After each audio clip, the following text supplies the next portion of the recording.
Hello అండి. Welcome to my channel Anu's kitchen and blogs అండి. ఈరోజు వీడియోలో ఇన్స్టెంట్‌గా అరిసెల్ని ఎలా ప్రిపేర్ చేసుకోవాలో చూపిస్తున్నాను. నార్మల్‌గా అరిసెలు చేయాలంటే గనక బియ్యాన్ని నానబెట్టుకోవాలి. అలాగే పిండి మర పట్టించాలి. తడి బియ్య పిండితో చేసుకోవాలి కదా! అలాగే బెల్లాన్ని కూడా పాకం తీయాలి. ఇటువంటివేమీ లేకుండా ఇంట్లో ఉండే బియ్య పిండితో చాలా సింపుల్‌గా చేసుకోవచ్చు. మరి ఎలా చేసుకోవాలో చూసేద్దాం రండి. ముందుగా ఒక గిన్నె పెట్టుకొని దాంట్లోనికి ఒక కప్పు వరకు తురుముకున్న బెల్లాన్ని వేసుకోండి. అదే కప్పుతో 1.5 కప్పుల వరకు నీళ్లు పోసుకోవాలి. ఇప్పుడు స్టవ్‌ని మీడియం టు హై ఫ్లేమ్‌లో పెట్టుకొని బెల్లం అంతటిని కూడా కరిగించుకోవాలి. మనకి ఎటువంటి పాకం తీయాల్సిన అవసరం లేదండి. జస్ట్ కరిగితే సరిపోతుందనమాట. బెల్లం అంతా కూడా ఇలా కరిగిపోయింది కదా! ఇప్పుడు ఈ బెల్లం వాటర్‌ని ఇలా స్ట్రెయిన్ చేసి తీసుకోవాలి. వాటర్‌ని ఇలా మరిగిస్తున్నప్పుడు ఇందులోనికి కొద్దిగా యాలకుల పొడిని వేసుకొని 2 టీ స్పూన్ల దాకా పచ్చి నువ్వులను కూడా వేసుకోవాలి.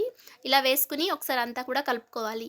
ఇలా వాటర్ మరిగిన తర్వాత ఇందులోనికి 1.5 కప్పుల వరకు నీళ్లు తీసుకున్నాం కదండీ! ఆ 1.5 కప్పుల నీళ్ళకి ఒక కప్పు దాకా బియ్య పిండిని, అరకప్పు వరకు గోధుమ పిండిని తీసుకోవాలి. ఓన్లీ బియ్య పిండితో చేస్తే గనుక మనకి అరిసెలు విరిగిపోతాయి. సరిగ్గా రావన్నమాట. ఇప్పుడు లో ఫ్లేమ్‌లో పెట్టి అంతా కూడా కలిసేటట్టు కలుపుకొని 2 టీ స్పూన్ల దాకా నెయ్యిని వేసి స్టవ్ ఆఫ్ చేసి పక్కన పెట్టుకోవాలి. ఇప్పుడు డీప్ ఫ్రైకి సరిపడా ఆయిల్ పెట్టి ఆయిల్‌ని హీట్ చేసుకోవాలి. మనం కలుపుకున్న ఈ పిండి ఉంది కదా! దీన్నైతే కొద్దిగా గోరువెచ్చగా ఉన్నప్పుడే ఇలా చేత్తో అయితే కలుపుకోవాలన్నమాట. నీళ్లు ఎంత తీసుకుంటామో బియ్యం కూడా అంతే తీసుకుంటే పిండి అయితే ఈ విధంగా సాఫ్ట్‌గా కరెక్ట్‌గా ఉంటుందన్నమాట. ఒకవేళ ఇన్ కేస్ మనకి గట్టిగా అనిపిస్తే చేతికి కొద్దిగా నీళ్ళని చిలకరించి కలుపుకోవచ్చనమాట. ఇలా పిండిని కలుపుకున్న తర్వాత ఇలా ఒక కవర్ తీసుకొని కొద్దిగా నూనెని గానీ, నెయ్యిని గానీ అప్లై చేసేసి కొద్దిగా పిండి ముద్దను తీసి ఈ విధంగా అయితే అరిసెలాగా ఒత్తుకోవాలి. మరి లావుగా కాకుండా అలానే మరి పలుచగా కాకుండా మీడియంగా అయితే ఒత్తుకోవాలనమాట. ఇలా ఒత్తేసుకున్న తర్వాత ముందుగానే డీప్ ఫ్రైకి సరిపడా ఆయిల్ పెట్టాం కదా! ఆ ఆయిల్ అనేది హీట్ అయిన తర్వాత ఇందులోనికి వేసుకొని ఫ్రై చేసుకోవాలి. ఇప్పుడు ఈ విధంగా ఆయిల్‌లో వేశాక కొద్దిగా పైకనేది పొంగుతుందండి. ఆయిల్‌ని వేసుకుంటే ఇంకా పొంగుతుందనమాట.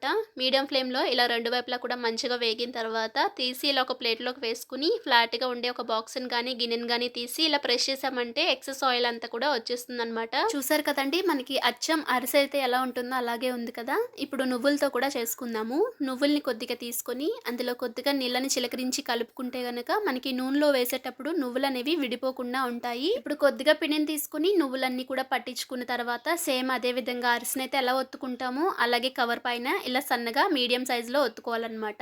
ఇలా ఒత్తేసుకున్న తర్వాత మళ్ళీ ఆయిల్‌లో వేసేసుకొని మీడియం ఫ్లేమ్‌లో పెట్టి ఫ్రై చేసామంటే చక్కగా పొంగుతూ వస్తుంది. ఆయిల్‌ని పైన వేస్తూ ఉంటే చక్కగా వేగుతుందనమాట. వీటిని మీడియం ఫ్లేమ్‌లో మాత్రమే వేయించుకోవాలండి. లో ఫ్లేమ్‌లో వేయించితే గనక ఆయిల్ ఎక్కువగా పీల్చేస్తుంది. అలాగే హై ఫ్లేమ్‌లో వేయిస్తే పైన నల్లగా అయిపోతాయి. లోపల పిండి అనేది సరిగ్గా వేగదనమాట. కాబట్టి ఇలా వేయించిన తర్వాత ఇలా ఒక ప్లేట్‌లోకి తీసుకొని ఇలా ప్రెస్ చేసామంటే ఎక్సెస్ ఆయిల్ అంతా కూడా వచ్చేస్తుంది. చూసారు కదండీ! నువ్వుల అరిసె కూడా రెడీ అయిపోయింది. ఇలాగే అన్నిటిని కూడా వేయించుకున్నామంటే ఎంతో సింపుల్‌గా ఎక్కువ కష్టపడకుండా టేస్టీగా అరిసెలనైతే ప్రిపేర్ చేసుకోవచ్చు. నార్మల్‌గా అరిసెలను ఎలా చేసుకుంటామో అదే టేస్ట్ ఉంటుందండి. మీరు కూడా ఒకసారి ట్రై చేయండి. ట్రై చేసాక మీకెలా కుదిరిందో కామెంట్ చేయండి. నా వీడియో నచ్చితే లైక్ చేయండి. సబ్స్క్రైబ్ చేసుకోండి. Thank you.